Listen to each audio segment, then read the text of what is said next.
15 August आणि प्रजासत्ताक दिन या राष्ट्रीय सणांदिवशी जिलेबी वाटली जाते, खाल्ली जाते. पण जिलेबीच का खाल्ली जाते? ही आपली राष्ट्रीय मिठाई आहे का? याबद्दल तुम्हाला सगळी सविस्तर माहिती आज मी देणार आहे. नमस्कार मंडळी, 15 ऑगस्ट म्हणजेच आपला स्वातंत्र्य दिन जवळ आलाय आणि म्हणूनच आपल्या ग्रे किचनमध्ये बनली इन्स्टंट जिलेबी, जी फक्त 20 मिनिटात तयार होते. वरून एकदम कुरकुरीत तर आतून मस्त ज्युसी अशी तयार होते. अगदी बाहेर मिळते ना तशीच. जर व्हिडिओमध्ये सांगितलेल्या टिप्स फॉलो करून तुम्ही केली ना, तुमची ही अगदी परफेक्टच होणार. चला तर लगेचच रेसिपीकडे वळूया. तर इथे एका बोलमध्ये मी 1 वाटी स्वच्छ चाळून घेतलेला मैदा घातलाय. त्याच्यातच 1 मोठा चमचा तूप घालते. आता हे जे तूप आहे ना, ते या मैद्याला व्यवस्थित असं चोळून लावून घ्यायचंय. मी 1 मोठी वाटी मैदा घेतलेला आहे. तुम्ही समजा छोटी वाटी घेणार असाल किंवा यापेक्षा कमी प्रमाणामध्ये करणार असाल तर पुढचं सगळं साहित्य तसंच कमी घ्यायचं. म्हणजे समजा छोटी वाटी मैदा घेतलाय तर तूपही 1 छोटा चमचाच घ्यायचं, म्हणजे पुढे काही बिघडत नाही. मग बघा, सगळ्या मैद्याला व्यवस्थित असं हे तूप चोळून लावायचं आणि मग बाकीची जिन्नस घालायची यात. हा पाव टीस्पून सोडा घातलेला आहे मी, म्हणजे चिमूटभरच भरेल. पाव टीस्पून मीठ घातलेले आणि पाव वाटी हे दही घातलेले. शक्यतो आंबट असेल ना तर उत्तमच, पण जर आंबट दही नसेल तुमच्याकडे तर आहे हे नॉर्मल वापरलं तरीही चालेल. पण जिलेबी करताना शक्यतो आंबट दही वापरलं जातं. सुरुवातीला मी थोडंसं हे असं मिक्स करून घेतलंय. आता यामध्ये पाणी घालायचंय आणि याचं बॅटर बनवून घ्यायचंय आपल्याला. आता पाव वाटी पाणी घातलेले. अंदाज बघत बघतच आपण पाणी घालणार आहे, कारण याचं जे बॅटर आहे ना ते परफेक्टच व्हायला पाहिजे. अति पातळ नको किंवा घट्ट तर अजिबातच नको. सगळ्या गोष्टी मी तुम्हाला अगदी व्यवस्थित सांगणार आहे, ज्यामुळे तुमची जिलेबी पहिल्या प्रयत्नात ही परफेक्टच होईल, अजिबात बिघडणार नाही. तर इथे अजून पाव वाटी पाणी घातलेलं आहे मी. तर बघा, मगाचं पाव वाटी आणि आत्ताशी घातलेलं पाव वाटी म्हणजे अर्धी वाटी पाणी लागलं इथं आपल्याला. जर समजा तुमच्याकडे जे दही आहे त्याच्यामध्ये थोडं पाण्याचं प्रमाण जास्त असेल तर हे साधं पाणी थोडं कमी लागू शकतं. फक्त बॅटरची कन्सिस्टन्सी मी तुम्हाला पुढे दाखवणार आहे, ती लक्षात ठेवा. तशीच बनवायची आपल्याला. असं या विस्करच्या साह्याने ना फेटून घेतलेलं आहे मी व्यवस्थित असं. याच्यामध्ये अजिबात गुठळ्या राहू द्यायच्या नाहीत. बघा कसं स्मूथ बॅटर बनलेलं आहे. आता याला आपल्याला झाकून ठेवायचंय 7 ते 8 मिनिट. तोपर्यंत आपण पाक बनवून घेऊया जिलेबीसाठीचा. इकडे गॅसवरती मी पातेलं ठेवले, त्याच्यात 2 वाट्या साखर घालते. ज्या वाटीने आपण मैदा घेतलाय ना त्याच वाटीने साखर आणि पाणी समप्रमाणामध्ये, म्हणजे 2 वाट्या साखरेसाठी 2 वाट्या पाणी घालते. आता हे थोडंसं असं ढवळून घेऊया.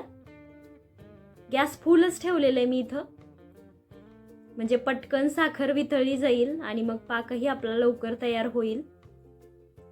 यामध्ये अजून 1-2 गोष्टी आपल्याला घालायच्यात. सुरुवातीला 1 उकळी काढून घ्यायची याला. चांगली खळखळून उकळी आली का मग यामध्ये 1 चमचाभर लिंबाचा रस घालायचे.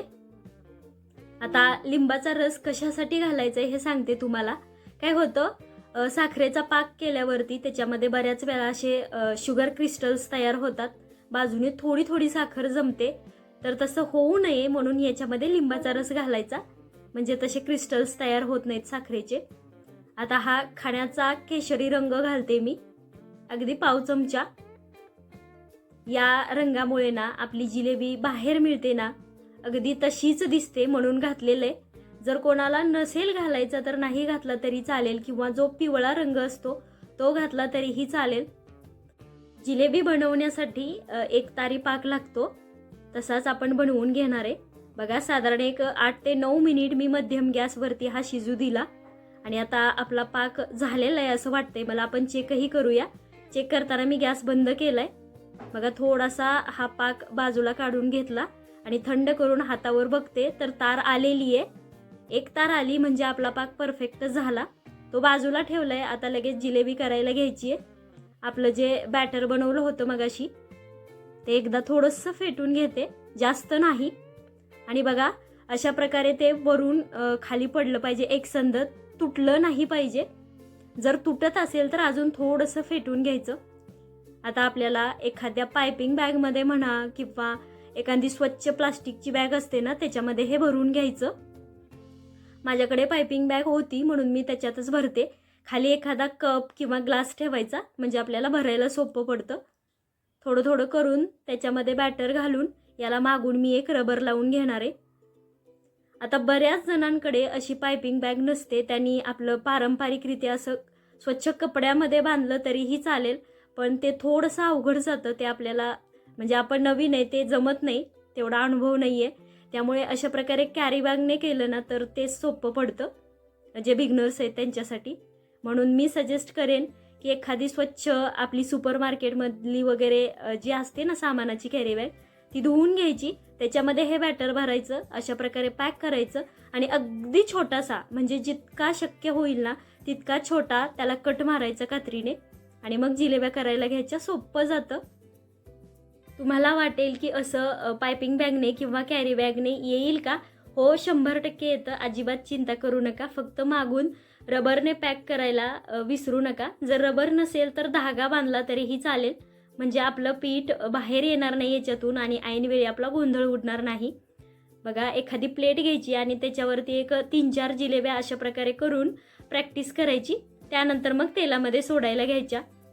जिलेबी तेलामध्ये सोडताना असं राऊंड राऊंड करायचं आणि जो शेवटचा राऊंड असतो ना तो असा वरून आडवा करायचा, म्हणजे आपली जिलेबी तेलामध्ये अजिबात सुटणार नाही, एकदम परफेक्ट अशी बनेल. इथं सगळ्यात महत्त्वाची टीप जी जिलेबी तळताना लक्षात ठेवायची, तेलाचं तापमान गरम असलं पाहिजे. चांगलं गरम करून घ्यायचं तेल. गॅस मध्यम किंवा फुल ठेवायचा आणि मग त्यामध्ये जिलेबी सोडायची. कधीच मंद गॅसवरती किंवा कमी तापलेल्या तेलामध्ये जिलेब्या सोडायच्या नाहीत, नाहीतर त्या चपट्या होतात, छान अशा राऊंड होत नाहीत आणि त्या पाकही पिणार नाहीत. त्यामुळे लक्षात ठेवा, ही काळजी घ्यायची. जर तुम्ही अगदीच नवीन असाल तर 1-2 जिलेब्या आधी सोडून बघा, तेलाचं तापमान कसं आहे ते चेक करा आणि मग जास्त जिलेब्या सोडा, म्हणजे ते बिघडणार नाहीत. मीही सुरुवातीला 2-4 जिलेब्या करूनच पाहिल्या होत्या आणि मग इथे करायला घेतल्या. त्याही छान झाल्या, फक्त थोडीशी प्रॅक्टिस होते ना हाताला, म्हणून आधी करायचं. अशा प्रकारे काटे चमचेच्या म्हणा किंवा झाऱ्याच्या साह्याने फिरवत फिरवत या आपल्याला तळून घ्यायच्यात. 1 मिनिटच तळायच्या, त्यापेक्षा जास्त तळत बसायची गरज नसते, कारण या छोटे छोटे पटकन तळल्या जातात. आणि जिलेबी तळून झाली का लगेचच आपल्याला ती पाकामध्ये घालायची असते. इथं अजून एक टीप, ज्या वेळेस आपण जिलेबी पाकामध्ये घालणार असू तेव्हा पाक असा मध्यम गरम असावा, म्हणजे जास्त गरमही नसावा आणि थंड तर अजिबातच नसावा. आपल्या हाताला सोसवेल, म्हणजे त्याच्यामध्ये बोट घालून बघायचं, आपल्या बोटाला सोसवला तर तो परफेक्ट पाक आहे म्हणायचा आणि त्यामध्ये जिलेब्या सोडायच्या, म्हणजे त्या व्यवस्थित असा पाक शोषून घेतात. जर थंड पाकामध्ये जिलेब्या सोडल्या ना तर त्या अजिबात पाक शोषून घेत नाहीत बरं का, त्यामुळे ती काळजी घ्यायची. आणि मी तुम्हाला इथे दाखवते बघा, पाकामध्ये सोडल्यानंतर अशा प्रकारे एखाद्या चमचेच्या साह्याने थोडंसं हलवून घ्यायचं, म्हणजे सगळीकडून एकसारख्या या पाक पितात. साधारण एक 30 ते 35 सेकंद जिलेबी पाकामध्ये ठेवायची, त्यापेक्षा जास्त ठेवायची नाही. 31 सेकंद झाले का झाऱ्याच्या साह्याने काढून जाळीवरती ठेवून द्यायची, म्हणजे त्याच्यातील काही जो एक्स्ट्राचा पाक असतो ना तो पाक खाली येतो आणि जिलेब्या मऊ वगैरे पडत नाहीत, त्या एकदम छान अशा कुरकुरीतच राहतात. बघा काही सुंदर दिसायला लागलेले आहेत.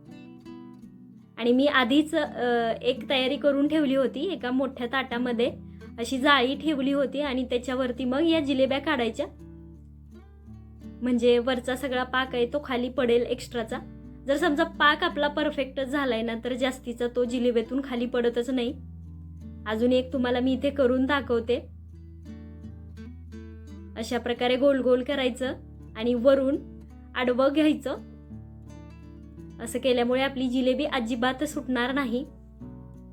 प्रत्येक वेळेस तेलाचं तापमान तेवढं लक्षात ठेवायचं की गरम असलं पाहिजे, थंड तेलात सोडायची नाही. मी तुम्हाला सुरुवातीलाच म्हणलं होतं की राष्ट्रीय सणांदिवशी जिलेबी का बरं वाटली जाते हे तुम्हाला मी पुढे सांगणार आहे. तर यामागं ना एक ऐतिहासिक आणि सांस्कृतिक असा संदर्भ सांगितला गेलेला आहे. ज्यावेळेस आपला देश स्वातंत्र्य झाला त्यावेळेस लोकांनी आनंद साजरा करण्यासाठी अनेक ठिकाणी मिठाया वाटल्या. त्या काळामध्ये जिलेबी कसं सहज उपलब्ध व्हायची, स्वस्त होती आणि मोठ्या प्रमाणात बनवताही यायची. त्यामुळे जिलेबी प्रामुख्याने या आनंदोत्सवाचा भाग बनली. त्यानंतर स्वातंत्र्य दिन आणि प्रजासत्ताक दिनाच्या कार्यक्रमांमध्ये शाळा, सरकारी कार्यालय, सामाजिक संस्था अशा अनेक ठिकाणी ना जिलेबी वाटण्याची परंपरा रूढ झाली. जिलेबीचा रंग कसा आपल्या तिरंग्यातील रंगाप्रमाणे भगवा असतो ना, तर तो तिरंग्याची आठवण करून देतो. तिचा गोडवा राष्ट्रीय सणांच्या आनंदाचं प्रतीक मानला जातो. म्हणूनच आजही राष्ट्रीय सण म्हटलं की अनेकांच्या मनात तिरंगा आणि गरमागरम जिलेबी ही येतेच. म्हणूनच या दिवशी मोठ्या प्रमाणामध्ये जिलेबी वाटली जाते आणि घराघरात खाल्लीही जाते. त्यामुळेच आपण ही बनवलेली आहे. ही तिरंग्याच्या भगव्या रंगाप्रमाणे भगवी जिलेबी किंवा केशरी जिलेबी म्हणू शकतो आपण. बघा, मी असंच करत सगळ्या जिलेब्या इथं बनवून घेणार आहे आणि शेवटी तुम्हाला दाखवणार आहे की त्या किती कुरकुरीत झालेल्या आहेत. आणि हो, हवाबंद डब्यात जर भरून ठेवल्या तर 2-3 दिवस अशाच कुरकुरीत राहतात, मऊ वगैरे पडत नाहीत अजिबातच. इथे एक सगळ्यात महत्त्वाची टीप मी तुम्हाला शेवटी सांगते. जिलेबी तळण्यासाठी आज आपण जशी वापरली ना तशी फ्लॅट तळाचीच कढई वापरायची, खोलगट वापरायची नाही. नाहीतर मग आपल्याला त्या जिलेब्या व्यवस्थित अशा सोडता येणार नाहीत गोल गोल. आणि तेलही कमीच घालायचं कढईमध्ये. तुमच्याकडे जर अगदीच नसेल तर तव्यामध्ये थोडं तेल घालून त्याच्यात तळल्या तरीही चालतील, पण खोलगट कढईमध्ये करायला जाऊ नका, जमणार नाहीत. तर इथं बघा, काही परफेक्ट अशा जिलेब्या आपल्या तयार झालेल्या आहेत. पाहूनच खायची इच्छा होईल. आणि पाक जास्त खाली पडलेला नाही, म्हणजे त्या जिलेब्यांनी व्यवस्थित असा शोषून घेतलेला आहे. पाकही परफेक्ट झालेलं आहे. तर येणाऱ्या स्वातंत्र्य दिनासाठी तुम्हीही अशा जिलेब्या घरीच बनवून बघा. सगळ्या टिप्स फॉलो केल्या तर परफेक्टच होणार. वरून कुरकुरीत, आतून भरभरून पाक पिलेल्या बघूनच खायची इच्छा होती की नाही. तर चला, व्हिडिओला एक लाईक करा आणि अशाच नवनवीन रेसिपीज पाहण्यासाठी चॅनलला सबस्क्राईब केलंच पाहिजे आज, त्याशिवाय जायचं नाही. भेटूया का नवीन व्हिडिओ सोबत. तोपर्यंत धन्यवाद.